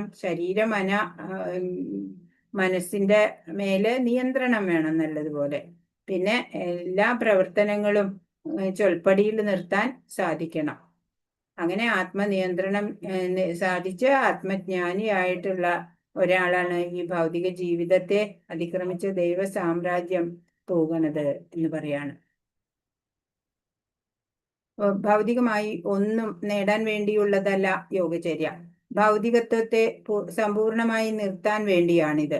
ഭൗതിക ജീവിതത്തിൽ നിന്ന് വിരമിക്കാൻ കഴിഞ്ഞ മനുഷ്യന് പരവ്യോമത്തിലെ ഭഗവത് ധാമത്തിൽ പ്രവേശിക്കാം. ഈ ഭൗതിക ജീവിതത്തിൽ നിന്ന് വിരമിക്കണം, മുക്തി കിട്ടണം, മുക്തനാവുക. അപ്പോഴാണ് പരവ്യോമത്തില് ഭഗവത് ധാമത്തില് പ്രവേശനം ഉണ്ടാവുക. ഭൗതിക അന്തരീക്ഷത്തിലെ സൂര്യനെ പോലെ ആത്മീയ അന്തരീക്ഷത്തിൽ എല്ലാ ഗ്രഹങ്ങളും സ്വയം പ്രകാശമുള്ളവയാണ്. അപ്പൊ ഇവിടെ നമുക്ക് സൂര്യചന്ദ്രന്മാര് വേണം ഭൂമിയിലെ വെളിച്ചം തരാനല്ലേ. പക്ഷെ ആത്മീയ ലോകത്തില് അങ്ങനെ വേണ്ട. ഈ സൂര്യനെ പോലെ ആത്മീയ അന്തരീക്ഷത്തില് ഉള്ള എല്ലാ ഗ്രഹങ്ങളും തന്നെ പ്രകാശമുള്ളതാണ്. അതുകൊണ്ട് അവിടെ പിന്നെ വേറെ പ്രകാശമൊന്നും കൊണ്ടുവരേണ്ടതില്ല. കൃഷ്ണനെ മനസ്സിലാക്കിയ ഒരു തികഞ്ഞ യോഗിക്ക് യഥാർത്ഥമായി ശാന്തി ലഭിക്കും. ഭഗവാൻ കൃഷ്ണനെ യഥാർത്ഥത്തിൽ നമ്മൾ മനസ്സിലാക്കുക. അങ്ങനെ മനസ്സിലാക്കിയ ആള് യോഗിയുടെ തലത്തിലെത്തി. അയാൾക്ക് യഥാർത്ഥമായിട്ട് ശാന്തിയും ലഭിക്കും. കൃഷ്ണാവബോധ പ്രവർത്തനത്തിൽ ഏർപ്പെട്ടിരിക്കുന്ന ഒരാളാണ് തികഞ്ഞ യോഗി.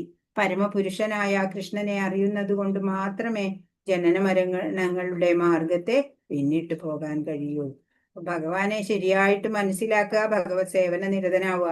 അല്ലെങ്കിൽ നമ്മൾക്ക് വീണ്ടും ജനന മരണം തന്നെയാണ് ഉണ്ടാവുക. 16 നാത്യശ്നതസ്തു യോഗോസ്തി ന ജൈകാന്തമനശ്നത ന ജാതി സ്വപ്നശീലസ്യ ജാഗ്രതോ നൈവ ചാർജുന. അർജുന, വളരെ കുറച്ച് മാത്രം ഭക്ഷിക്കുന്നവർക്കും ഏറെ ഭക്ഷിക്കുന്നവർക്കും ഉറക്കമില്ലാത്തവർക്കും വേണ്ടതിലേറെ ഉറങ്ങുന്നവർക്കും യോഗിയാവാൻ കഴിയില്ല. യോഗിയാവാൻ ആർക്കാ പറ്റാത്തത്?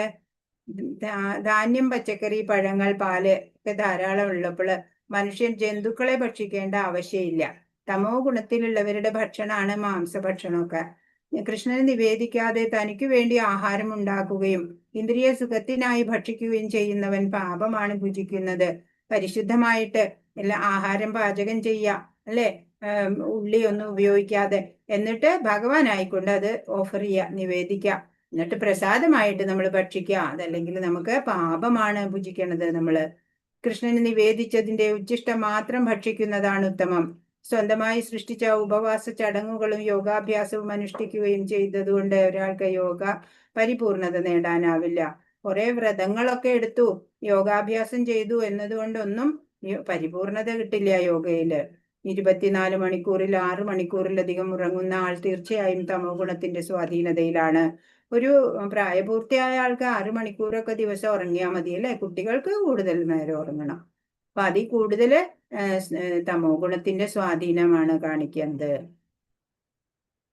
17 യുക്താഹാര വിഹാരസ്യ യുക്തചേഷ്ടസ്യ കർമ്മസു യുക്തസ്വപ്നാവബോധസ്യ യോഗോ ഭവതി ദുഃഖഃ. ആഹാരം, നിദ്ര, വിഹാരം, പ്രവൃത്തി എന്നിവയിൽ നിയന്ത്രണം പാലിക്കുന്നവന് യോഗ പരിശീലനം കൊണ്ട് സർവ്വ ദുഃഖങ്ങളും അകറ്റാൻ കഴിയും. എല്ലാത്തിലും നിയന്ത്രണം വേണം അല്ലെ? ആഹാരം മിതമായിട്ട്, നിദ്രയും വിഹാരവും പ്രവൃത്തിയും എല്ലാം മിതമായിട്ട് ചെയ്യാം, ആവശ്യത്തിന് ചെയ്യാം. അങ്ങനെയുള്ളവർക്ക് യോഗ പരിശീലനം കൊണ്ട് സന്തോഷം ഉണ്ടാവും. ഭക്ഷണത്തെ സംബന്ധിച്ചിടത്തോളം കൃഷ്ണപ്രസാദം മാത്രം ഭക്ഷിക്കുന്ന പതിവ് കൊണ്ടേ നിയന്ത്രണം സാധ്യമാവൂ. അതാണ് നമ്മളെ ശുദ്ധീകരിക്കുക അല്ലെ? ശരീരവും മനസ്സും ശുദ്ധമാക്കും പ്രസാദ ഭക്ഷണം. ഭഗവത്ഗീതയിൽ പറഞ്ഞിട്ടുള്ളതുപോലെ പച്ചക്കറികൾ, പുഷ്പങ്ങൾ, ഫലങ്ങൾ, ധാന്യങ്ങൾ, പാൽ മുതലായവ ഭഗവാന് സമർപ്പിക്കാവുന്നതാണ്. കൃഷ്ണാവബോധ പ്രേരിതങ്ങളായ പ്രവൃത്തികൾ നിറവേറ്റുന്നതിൽ എപ്പോഴും ജാഗരൂകനായ ഒരാൾ അനാവശ്യമായി ഉറങ്ങുന്നത് വലിയൊരു സമയനഷ്ടമായിട്ടാണ് കരുതുക. ഒരു ഭക്തന് ആവശ്യത്തിന് മാത്രം അല്ലെ, മിതമായിട്ട് ഉറക്കം, നിദ്ര, പിന്നെ ആഹാരം, വ്യവഹാരം, എല്ലാം പ്രവൃത്തി എല്ലാം കഠിന അധ്വാനം ഒന്നും ചെയ്യേണ്ടതില്ല ഒരു ഭക്തൻ. ബാക്കി സമയം നമ്മൾ ഭഗവാന് വേണ്ടിയിട്ട് വിനിയോഗിക്കാം. ശ്രീലരൂപ ഗോസ്വാമി അദ്ദേഹം ദിവസത്തിൽ 2 മണിക്കൂറിലധികം ഉറങ്ങാറുണ്ടായിരുന്നില്ല. ചിലപ്പോൾ അതും കൂടി ഒഴിവാക്കി കൃഷ്ണനെ സേവിക്കുന്നതിൽ തന്നെ മുഴുകി ആനന്ദിക്കും. ഇപ്പോ ഉത്തമ ഭക്തരെ, പരമഭക്തരായിട്ട് ഗോസ്വാമി, നമ്മള് ഷഡ് ഗോസ്വാമിമാരുണ്ട്. അതിലൊരു ഗോസ്വാമിയാണ് ശ്രീലരൂപ ഗോസ്വാമി. അദ്ദേഹമൊക്കെ 2 മണിക്കൂർ മാത്രം, ബാക്കി സമയം മുഴുവൻ ഭഗവത് സേവന നിരതരാവും അവര്. ഇപ്പൊ അങ്ങനെ ശ്രീലരൂപ ഗോസ്വാമിയുടെ പുസ്തകങ്ങളൊക്കെ നമ്മളിനി ലെവൽ 3 പോകുമ്പോ പഠിക്കും. ഭക്തിരസാമൃത സിന്ധു, ഉപദേശാമൃതമൊക്കെ. 18 യഥാ വിനിയതം ചിത്തമാത്മന്യേവാവതിഷ്ഠത്തെ നിസ്പൃഹൻ സർവകാമേഭ്യോ യുക്ത ഇത്യുച്യതേ തഥാ. യോഗാനുഷ്ഠാനം കൊണ്ട് മാനസിക പ്രവർത്തനങ്ങളെ നിയന്ത്രിച്ച് അതീന്ദ്രിയ അവസ്ഥയിൽ സ്ഥിതി ചെയ്യുമ്പോൾ ഭൗതികമായ ആഗ്രഹങ്ങൾ വെടിഞ്ഞ് അയാളെ യോഗയുക്തൻ എന്ന് പറയപ്പെടും. യോഗാനുഷ്ഠാനം ചെയ്തിട്ട് നമ്മുടെ മാനസിക പ്രവർത്തനങ്ങളെയൊക്കെ കൺട്രോൾ ചെയ്യാൻ പറ്റുക. അങ്ങനെ അതീന്ദ്രിയ അവസ്ഥയിൽ സ്ഥിതി ചെയ്യുകയാണെന്നുണ്ടെങ്കിൽ അയാൾക്ക് പിന്നെ ഭൗതിക ആഗ്രഹങ്ങളില്ല. അങ്ങനെയുള്ള ആളെ യോഗയുക്തൻ എന്ന് വിളിക്കും. അംബരീഷ് മഹാരാജാവിന്റെ കഥ നമുക്കറിയാം അല്ലെ? അദ്ദേഹം ഒരു തികഞ്ഞ ഭക്തനായിരുന്നു. എന്താണ് ആ തികഞ്ഞ ഭക്തന്റെ ലക്ഷണങ്ങള്? മനസ്സിനെ ശ്രീകൃഷ്ണ ഭഗവാന്റെ പാദാരവിന്ദങ്ങളിൽ ഉറപ്പിക്കുക. മനസ്സെവിടെയാ? ഭഗവാനില്. ദിവ്യ ഗുണങ്ങളെ പുകഴ്ത്താനായി തന്റെ വാക്കുകള്, ഭഗവാന്റെ ആ ലീലകള്, ഗുണങ്ങളൊക്കെ കീർത്തിക്കാൻ വേണ്ടിയിട്ട് മാത്രം തന്റെ വാക്കുകൾ ഉപയോഗിക്കുക. ഭഗവത് ക്ഷേത്ര ശുചീകരണത്തിനായി കൈകള്. കൈ എന്തിനാ? ഭഗവാന്റെ ആ ക്ഷേത്രമൊക്കെ ക്ലീൻ ചെയ്യാൻ. കർണങ്ങൾ കൃഷ്ണ ഭഗവാന്റെ കഥാശ്രവണത്തില്. ചെവി എന്തിനാ? അല്ലേ? ഭഗവത് കഥകൾ കേൾക്കാൻ, കീർത്തനങ്ങൾ കേൾക്കാൻ. കണ്ണുകൾ ദിവ്യമായ ഭഗവത് സ്വരൂപത്തെ ദർശിക്കാൻ. ശരീരം ഭക്തന്മാരെ സ്പർശിക്കാൻ, അല്ലേ? ഭക്തന്മാരെ ആലിംഗനം ചെയ്യാം. ഘ്രാണേന്ദ്രിയം ഭഗവാൻ അർപ്പിച്ച താമരപ്പൂക്കളുടെ സൗരഭ്യം നുകരാൻ.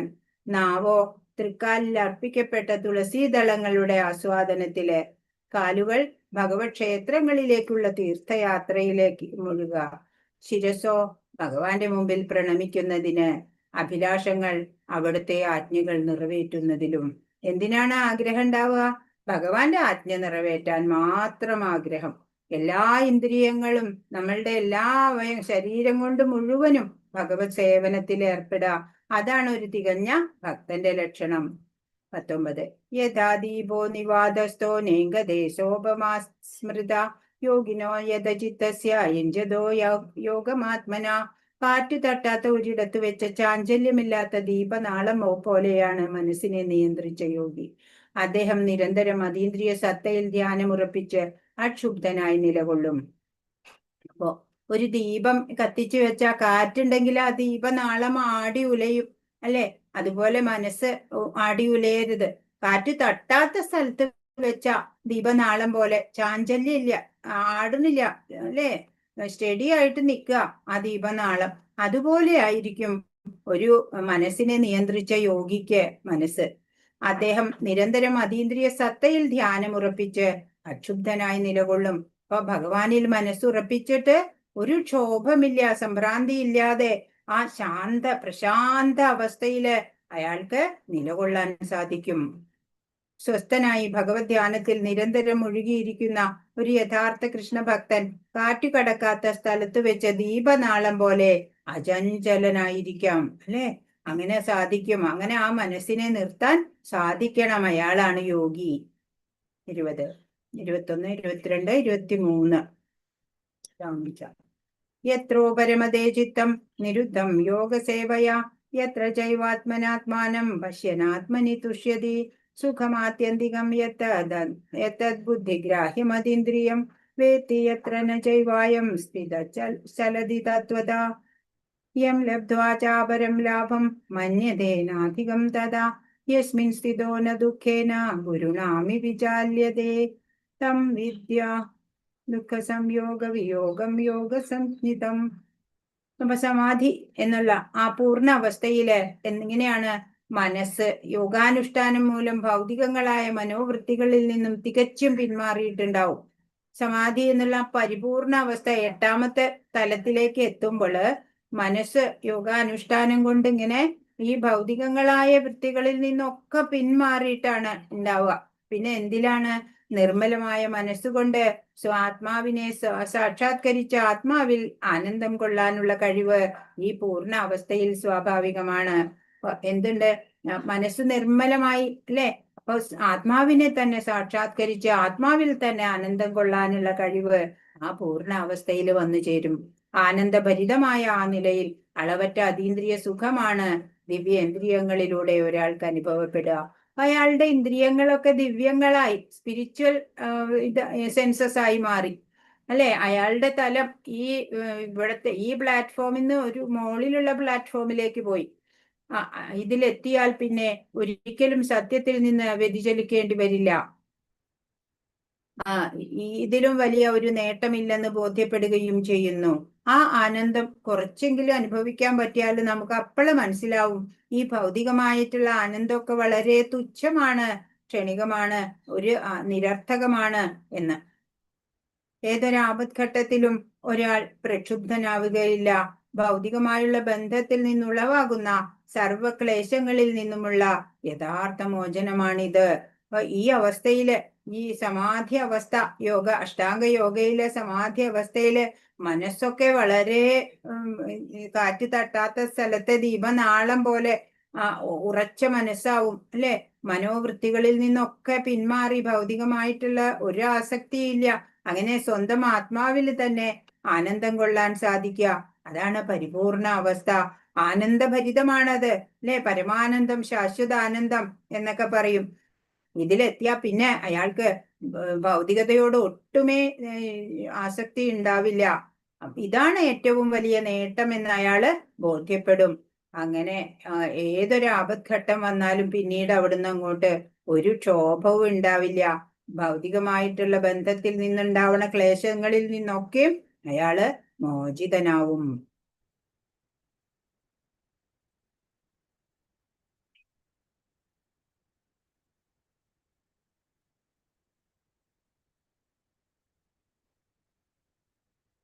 യോഗ പരിശീലനത്താൽ സാധകൻ ക്രമേണ ഭൗതിക സങ്കല്പങ്ങളിൽ നിന്ന് മുക്തനായിത്തീരും.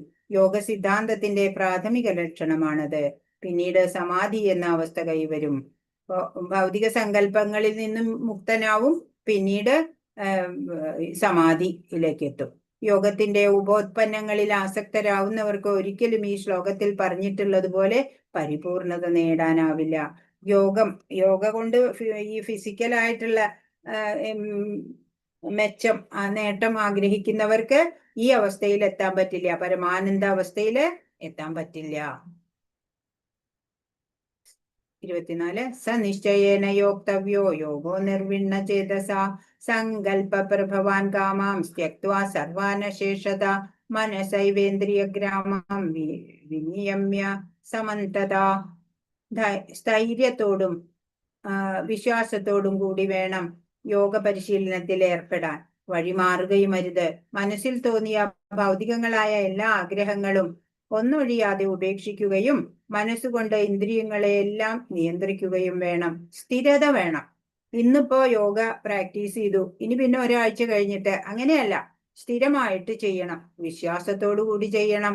അങ്ങനെ യോഗ പരിശീലനത്തിൽ ഏർപ്പെടുമ്പോ പിന്നെ വഴി മാറിപ്പോകരുത്. വേറൊരാള് പറഞ്ഞു ഇതല്ല വേറൊന്നാ ചെയ്യാൻ നല്ലത് എന്ന് പറഞ്ഞ് അങ്ങനെ കാര്യമില്ല. മനസ്സിൽ തോന്നിയ ഭൗതികങ്ങളായ എല്ലാ ആഗ്രഹങ്ങളും ഒന്നൊഴിയാതെ ഉപേക്ഷിക്കണം. അങ്ങനെ മനസ്സുകൊണ്ട് ഇന്ദ്രിയങ്ങളെയെല്ലാം നിയന്ത്രിക്കുകയും വേണം. അല്ലെ, കുറച്ച് പ്രയാസമുണ്ട്, കുറെ ചിട്ടകള് ആചരിക്കണം, അല്ലെ, നിഷ്ഠയോട് കൂടിയിട്ട് വേണം. ഹൃദയംഗമമായ ഉത്സാഹം കൊണ്ടും നിരന്തര പ്രയത്നം കൊണ്ടും ദൃഢനിശ്ചയം കൊണ്ടും ഭക്തന്മാരുടെ സത്സംഗത്തിൽ നിർദ്ദിഷ്ടങ്ങളായ കർമ്മങ്ങൾ നിറവേറ്റുന്നത് കൊണ്ടും എപ്പോഴും സാത്വിക കർമ്മങ്ങളിൽ ഏർപ്പെട്ടിരിക്കുന്നത് കൊണ്ടും ഒരാൾക്ക് ഭക്തി യോഗ സാധനയിൽ വിജയം കൈവരിക്കാം.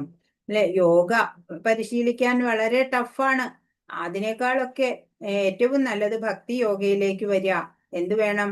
ഉത്സാഹത്തോടു കൂടി നിരന്തരം പ്രയത്നിക്കുക, ദൃഢനിശ്ചയം ഉണ്ടാവുക, ഭഗവത് സേവന നിരതരാവുക, അല്ലെ, സത്സംഗത്തില് പ്രവർത്തിക്കുക. അങ്ങനെയൊക്കെ ചെയ്യുമ്പോ എപ്പോഴും സാത്വിക കർമ്മങ്ങളിൽ ഏർപ്പെട്ടുകൊണ്ടിരിക്കുക. അങ്ങനെയുള്ള ആള് ഭക്തി യോഗയിൽ പെട്ടെന്ന് ഉന്നതനാവും. 25 ശനൈ ശനൈരുപരമേത് ബുദ്ധ്യാ ധൃതി ഗൃഹീതയാ ആത്മസംസ്ഥം മനഃകൃത്വാ ന കിഞ്ചിദപി ചിന്തയേത്. ക്രമേണ പടിപടിയായി വിശ്വാസദാർഢ്യമാർന്ന ബുദ്ധിയുടെ സഹായത്താൽ സമാധിസ്ഥനാവണം. മനസ്സിനെ ആത്മാവിൽ ഉറപ്പിക്കുക, മറ്റൊന്നിനെയും ചിന്തിക്കരുത്. മനസ്സിനെ ആത്മാവില് ഉറപ്പിക്കാൻ കഴിയണം. ദൃഢതയാർന്ന ബുദ്ധിയോടെ സമാധിസ്ഥനാവണം എന്നാണ്. ദൃഢവിശ്വാസം കൊണ്ടും ബുദ്ധി ഉപയോഗിച്ചും പതുക്കെ പതുക്കെ ഇന്ദ്രിയ വിഷയങ്ങളിൽ നിന്ന് വിരമിക്കണം. അങ്ങനെ ഇന്ദ്രിയങ്ങളുടെ വിഷയങ്ങളിൽ നിന്ന് മനഃപൂർവ്വം നമ്മൾ പിൻവലിക്കണം ഇന്ദ്രിയങ്ങളെയൊക്കെ. എന്നാൽ മാത്രമാണ് നമുക്ക് സമാധിസ്ഥനാവാൻ സാധിക്കുള്ളൂ. പ്രത്യാഹാരം എന്നാണ് ഇതിനെ പറയാ. ഇന്ദ്രിയ വിഷയങ്ങളിൽ നിന്ന് ഇന്ദ്രിയങ്ങളെ പിൻവലിക്കല്, അതാണ് പ്രത്യാഹാരം. പരമപുരുഷന്റെ ആനന്ദത്തിലല്ലാതെ മറ്റൊന്നിലും അയാൾ ആനന്ദിക്കുന്നില്ല. നേരിട്ടുള്ള കൃഷ്ണാവബോധ പ്രവർത്തനം കൊണ്ട് ഈ ഒരു അവസ്ഥയിൽ എത്തിച്ചേരാൻ എളുപ്പത്തിൽ സാധിക്കും. അപ്പൊ ഈ അവസ്ഥ ധ്യാനം പരിശീലിക്കുന്നത് കൊണ്ടും ഈ അവസ്ഥയിലെത്താം. അതല്ല, ഭക്തി യോഗ കൊണ്ടും ഈ അവസ്ഥയിൽ എളുപ്പത്തിലെത്താം എന്ന് ഭഗവാൻ ഇവിടെ നമുക്ക് പറഞ്ഞു തരികയാണ്. അപ്പൊ ധ്യാനം പരിശീലിക്കുന്നത് തെറ്റല്ല, മനസ്സിനെയും ഇന്ദ്രിയങ്ങളെയും ഒക്കെ നിയന്ത്രിക്കാനുള്ള ഒരു മാർഗം തന്നെയാണ്. പക്ഷെ അത് നിരന്തരം ചെയ്യണം, സ്ഥൈര്യത്തോടെ വേണം, അല്ലെ, വഴിമാറി ചിന്തിക്കരുത്, പോകരുത്. അങ്ങനെയൊക്കെ യോഗയുടെ പരിപൂർണതയിലേക്ക് എത്താൻ പറ്റുള്ളൂ. എന്നാ ഭക്തി മാർഗം, ഭക്തി പ്രാക്ടീസ് ചെയ്യാന്ന് പറഞ്ഞാല് അത് ഇതിനേക്കാളും എളുപ്പമുള്ളതാണ് എന്ന് ഭഗവാൻ ഇവിടെ പറഞ്ഞു തരികയാണ്. അപ്പൊ 25-ാമത്തെ ശ്ലോകം വെച്ച് നമുക്ക് നിർത്താം. ഹരേ കൃഷ്ണ കൃഷ്ണ കൃഷ്ണ ഹരേ ഹരേ, ഹരേ രാമ രാമ രാമ ഹരേ. വാഞ്ചാകൽപതരുഭ്യശ്ച കൃപാ സിന്ധുഭ്യൈവ ച പതിതാനാം പാവനേഭ്യോ വൈഷ്ണവേഭ്യോ നമോ നമഃ. അനന്തകോടി വൈഷ്ണവ വൃന്ദ കി ജയ്, ശ്രീല പ്രഭുപാദ് കി ജയ്, ഗുരു മഹാരാജ്. ഹരേ കൃഷ്ണ. ഇന്ന് പറഞ്ഞതിൽ എന്തെങ്കിലും സംശയം ഉണ്ടെങ്കിൽ ചോദിക്കൂ. ഹരേ കൃഷ്ണ. എല്ലാം ബ്ലാക്ക് ബോക്സ് മാത്രമേ കാണാനുള്ളൂ, ആരെയും കാണാനില്ല.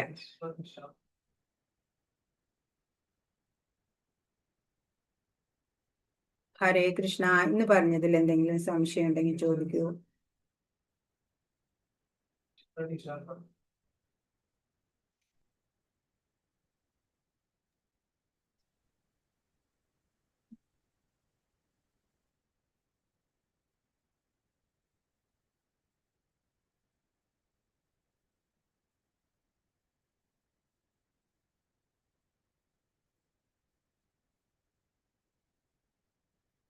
ചോദ്യോത്തരങ്ങൾ നോക്കുന്നുണ്ടോ? നോക്കാം മാതാജി. എഴുതി ഒരു വായിച്ചോളൂ. ആരാണ് സന്യാസി? കർമ്മത്തിന്റെ ഫലത്തിൽ ആസക്തിയില്ലാതെ ധാർമ്മിക ബാധ്യത എന്ന നിലയിൽ കർമ്മം ചെയ്യുന്ന ആളാണ് സന്യാസി. അതുപോലെ മാതാജി. മതി. ഹരേ കൃഷ്ണ. എന്താണ് യോഗം? എങ്ങനെയുള്ളവർക്ക് ഒരിക്കലും യോഗിയാവാൻ കഴിയില്ല എന്നാണ് അടുത്ത ചോദ്യം. മാതാജി പരിത്യാഗമാണ് യോഗം. ഏ പരിത്യാഗമാണ് യോഗം, അങ്ങനെ പറഞ്ഞാൽ മതിയോ മാതാജി? പരിത്യാഗമാണ് യോഗം എന്ന് പറഞ്ഞാ ശരി. യോഗം എന്നാൽ പരമപുരുഷനുമായി ബന്ധം സ്ഥാപിക്കുക എന്നതാണ്. അതെ അതെ, അത്രയും പോരാ മാതാജി? അതെ. പിന്നെ ഒരു ക്വസ്റ്റ്യനും കൂടി അതിലുണ്ടായിരുന്നു. എങ്ങനെയുള്ളവർക്ക് ഒരിക്കലും യോഗ്യയാവാൻ കഴിയില്ല. ഇന്ദ്രിയ സുഖങ്ങളിലുള്ള തൃഷ്ണ ഉപേക്ഷിക്കാതെ ആർക്കും ഒരിക്കലും യോഗ്യയാവാൻ ആവില്ല. അതെ. അടുത്തത്, യോഗാരൂഢൻ എന്നാൽ ആരാണ്? ഭൗതിക തൃഷ്ണകളെല്ലാം ത്യജിച്ച് ഇന്ദ്രിയ സുഖങ്ങൾക്കായോ ഫലം ഉദ്ദേശിക്കാതെയോ യാതൊന്നും പ്രവർത്തിക്കാത്ത ആളിനെ യോഗാരൂഢൻ എന്ന് പറയാം. ശരിയല്ലേ മാതാജി? അതെ. ബദ്ധനായ ആത്മാവിന്റെ ഉറ്റമിത്രവും ശത്രുവും എന്താണ്? ബദ്ധനായ ആത്മാവിന്റെ ഉറ്റമിത്രവും ശത്രുവും മനസ്സാണ്. അതെ.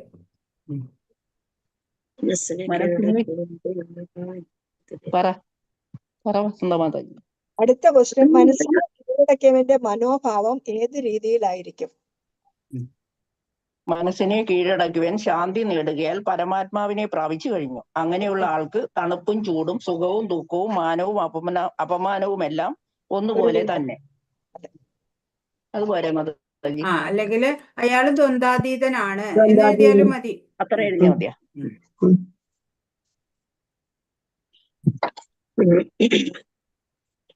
പരിപൂർണത എന്നാൽ എന്താണ് അർത്ഥമാക്കുന്നത്?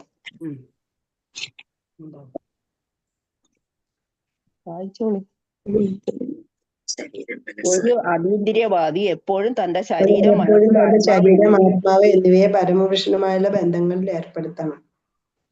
അയാൾക്ക് മനസ്സിനെ നിയന്ത്രിക്കാനും യാതൊന്നിലും ആശയോ മമതയോ തോന്നുന്നുമില്ല. ഇങ്ങനെ പരമസത്യത്തെ കുറിച്ചുള്ള അറിവ് പൂർണ്ണമാകുന്നതിനെയാണ് പരിപൂർണത എന്ന് പറയുന്നത്. അതെ.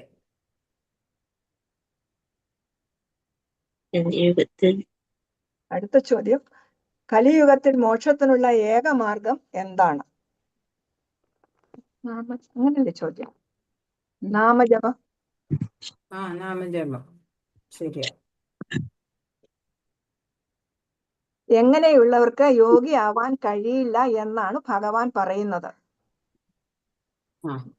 വളരെ കുറച്ച് ഭക്ഷിക്കുന്നവർക്കും ഉറക്കമില്ലാത്തവർക്കും വേണ്ടതിലേറെ ഉറങ്ങുന്നവർക്കും യോഗിയാകാൻ കഴിയില്ല. ഇത്ര മതി. അതെ അതെ. അടുത്തത്, സമാധി എന്നാൽ എന്താ? സമാധി എന്നാൽ എന്താണ്? 23. ഇന്ദ്രിയങ്ങളെ പരിപൂർണമായി നിയന്ത്രിക്കുന്നത് മൂലം അതീന്ദ്രിയ സുഖം അനുഭവപ്പെടുന്നു.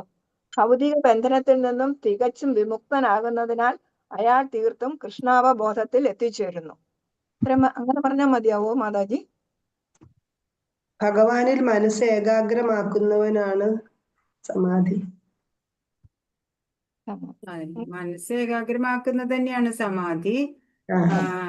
മാത്രല്ലല്ലോ അതില് പറഞ്ഞിട്ടുണ്ടായിരുന്നേ, ഇന്ദ്രിയങ്ങളെ പൂർണ്ണമായും നിയന്ത്രിച്ച് സുഖം ലഭ്യമാകുന്നു. പിന്നെ പരമാനന്ദ അവസ്ഥ, അതാണ് സമാധി അവസ്ഥ എന്നുള്ളത്. പരമാനന്ദ അവസ്ഥ.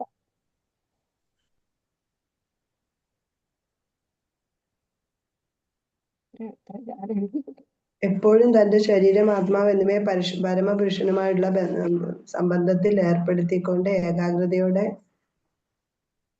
ഭഗവാനിൽ മനസ്സുറപ്പിക്കുക. പിന്നെ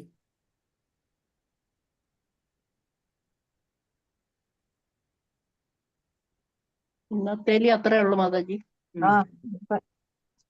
ഹരേ കൃഷ്ണ. ഇനി എന്തെങ്കിലും ഉണ്ടോ ചോദിക്കാൻ?